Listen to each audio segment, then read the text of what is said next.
Who wrote the Bible? Many authors wrote the Bible. John wrote the Gospel of John. Who wrote the Quran? Who wrote the Quran? Who wrote the Quran? Hey, how about I read the Quran and show you the Bible's authentic? Because there's only two ways we're going to know. Either the Bible's true or it's false, right? So if the Quran says the Bible is true, then Islam is false.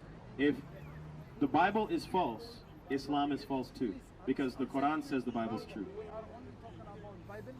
Okay, so what do you want me to talk about? John wrote... All of y'all do it. I seen Hemza deal with Isaiah 42. When I just schooled the next dude, I don't even know his name, about Isaiah 42.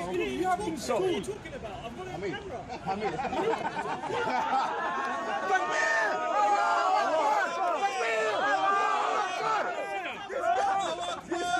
You guys are funny.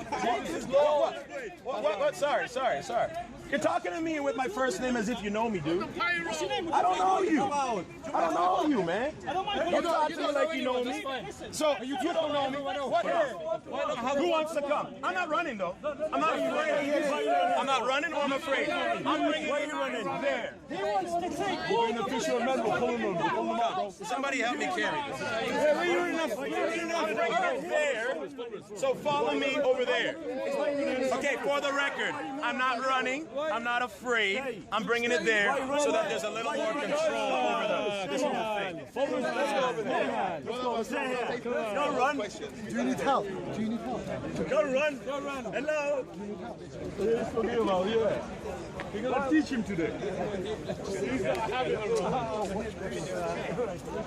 Yeah, cheers, thanks.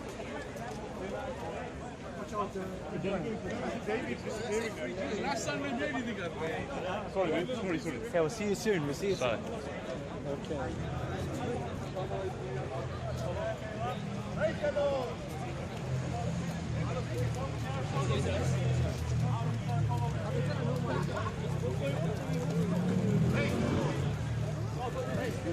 Get a little of the crowd. Get the crowd.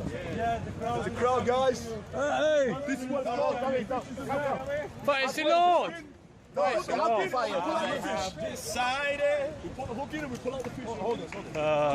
Oh, yeah. These are the fish.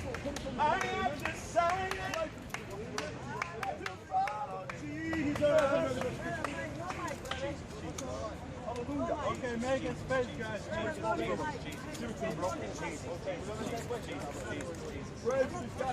God, brother. Follow you. Hello, mate. All right, yeah. Good.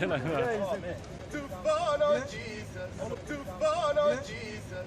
To follow Jesus.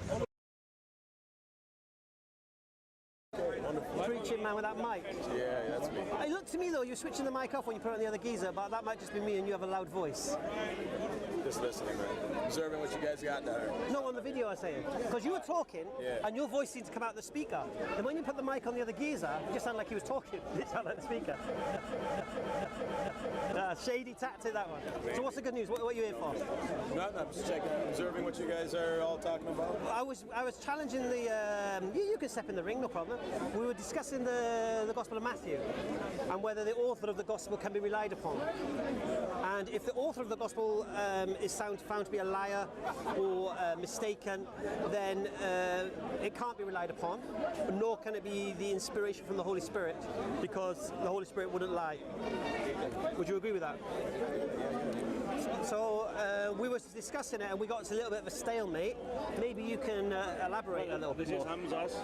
Oh, no, don't worry. Yeah, very soon. I'm going to observe first and see. Yeah. Well, let me just leave you with the question, if you don't mind. Go ahead. Okay. How do you understand the prophecy about the sign of Jonah and the 3 days and the 3 nights? How do you understand that? Where the maths doesn't add up to what Jesus apparently prophesies. How do you feel that you understand? Well, we came to the conclusion we've got